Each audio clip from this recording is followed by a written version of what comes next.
প্রিয় দর্শকবৃন্দ, কেমন আছেন আপনারা? আশা করি সকলেই ভালো আছেন। আমরাও ভালো আছি।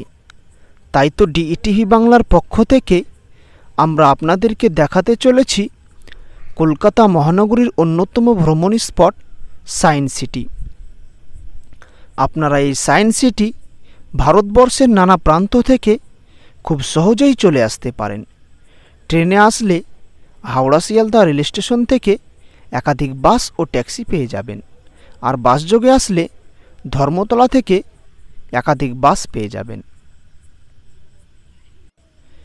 এবার আমরা জানব সায়েন্স সিটি প্রবেশের খুঁটিনাটি বৃত্তান্ত ও তার খরচ, এবং এটাও জানব এই বিজ্ঞানময় উদ্যানে এসে আপনি কী কী দেখতে পাবেন।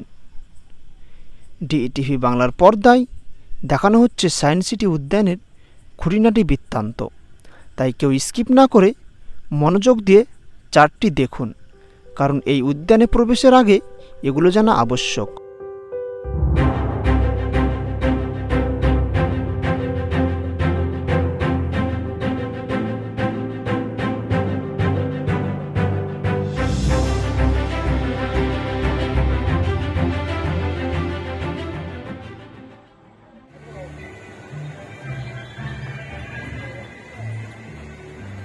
भारत का मिसाइल विकास कार्यक्रम 1950 के दशक के अंत में शुरू हुआ, जब हमने अपने नागरिकों और प्रतिष्ठानों को बाहरी खतरों से बचाने के लिए निर्देशित मिसाइलों के महत्व को महसूस किया। इससे मिसाइल और उनके निर्माण के लिए सामग्री की प्रबंधन और नेविगेशन में क्षमता हासिल करने में मदद मिली। इस प्रकार anti tank missile system, rocket और मध्यम दूरी की सतह से सतह पर मार करने वाली मिसाइलों को हैदराबाद के साथ गतिविधियों के केंद्र के रूप में विकसित किया गया था।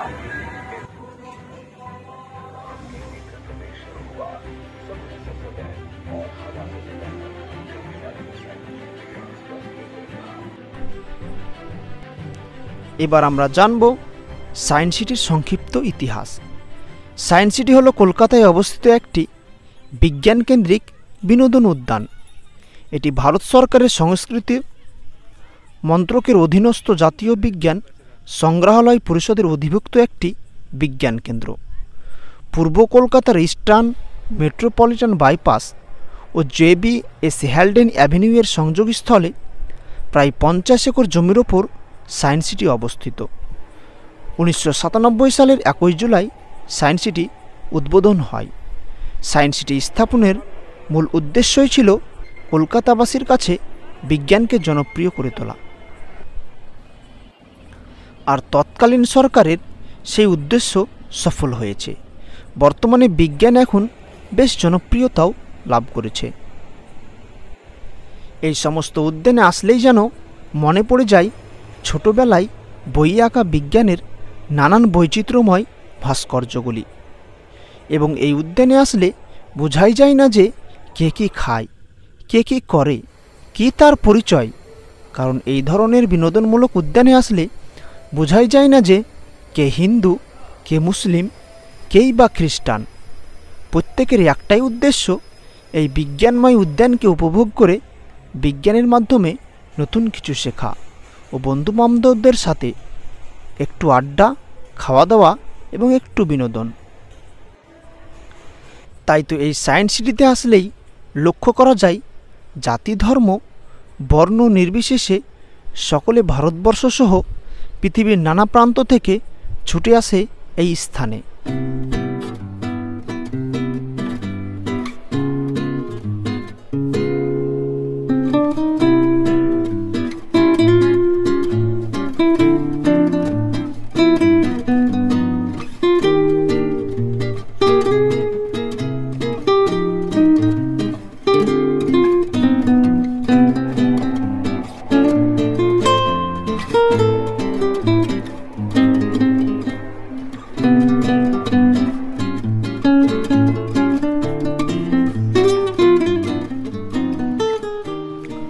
বিজ্ঞান হলো এক ধরনের বিশেষ জ্ঞান যা ব্যবহার করে মানুষ প্রতিনিয়ত নতুন নতুন জিনিস আবিষ্কার করে চলেছে।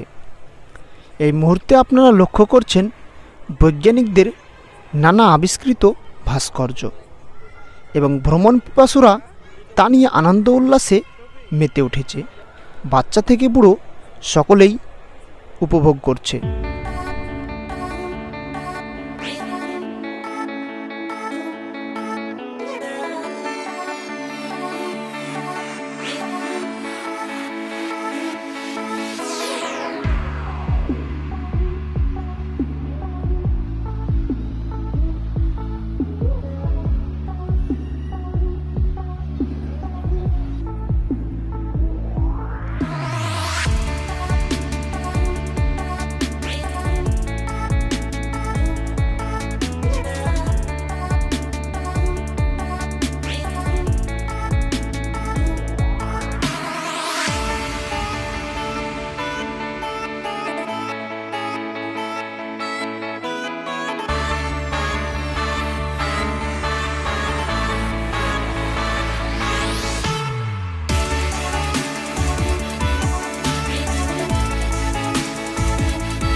বিজ্ঞান হলো অজানাকে জানা। এটি আমাদেরকে এগিয়ে নিয়ে চলেছে জীবনের প্রতিটি ধাপে, প্রতিটি কাজে। এসব দেখতে দেখতে ঘন্টার কাঁটা যেন তার সীমাকে 2-3 বার পরিক্রমা করে ফেলেছে, তাও যেন কারো হুঁশ নেই। সবাই বৈজ্ঞানিকদের আবিষ্কৃত জিনিসগুলো দেখতে মত্ত।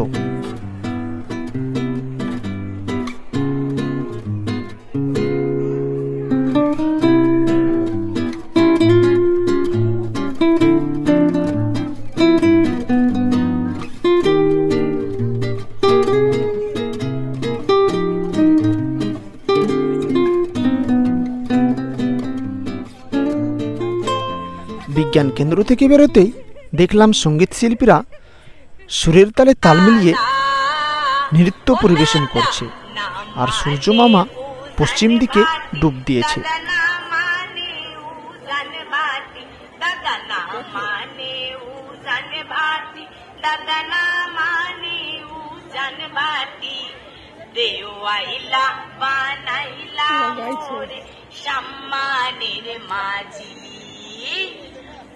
বানাইলা বানাইলা মোরে সম্মানের মাঝি, কুতুব দিয়ার পশ্চিম ধার সম্মান আল্লাহর ঘর, লাল বাওটা তুইলা দিছে সম্মানের উপর, কুতুব দিয়ার পশ্চিম ধার সম্মান আল্লাহর ঘর, লাল বাওটা তুইলা দিছে সম্মানের উপর। চারিদিকে অন্ধকার নেমে আসছে, শহরের আলো যেন ফিনকি মারছে। হেঁটে হেঁটে ক্লান্ত, তাই এখানকার হোটেল থেকে হালকা খাবার খেয়ে নিলাম। আপনারাও খেতে পারেন এখানকার হোটেল থেকে, খিদের জন্য না হলেও কেমন টেস্ট তা পরখ করার জন্য।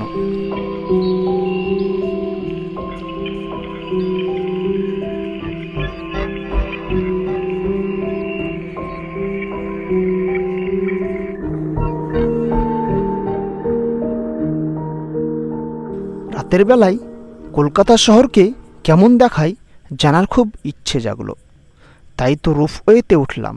উঠেই বুঝতে পারলাম এজন্যই হয়তো কলকাতাকে সিটি অফ জয় বলা হয়। আমাদেরকে দারুণ লাগছে। আপনাদেরকে কেমন লাগছে কমেন্টে জানার অপেক্ষায়।